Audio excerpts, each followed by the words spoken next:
You ask Tiger to calculate. This deals with finding the midpoint between 2 points. The midpoint between the 2 points is -11, -22.5. Let's solve it step by step. Plot the 2 points and calculate the midpoint using the formula. The coordinates of point 1 are, x1 equals -2, y1 equals -71.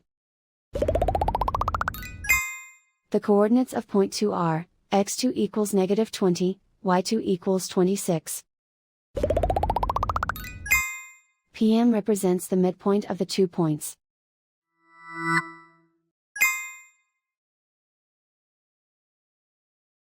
Use the x values in the midpoint formula to find the midpoints x. x1 equals -2. x2 equals -20. Simplify the arithmetic.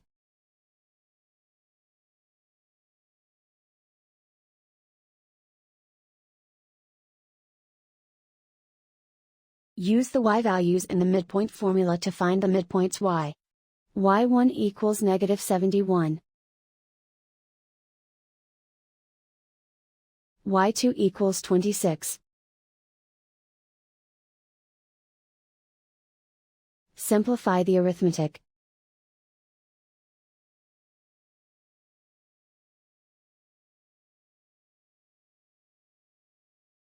And so, the midpoint is, -11, -22.5.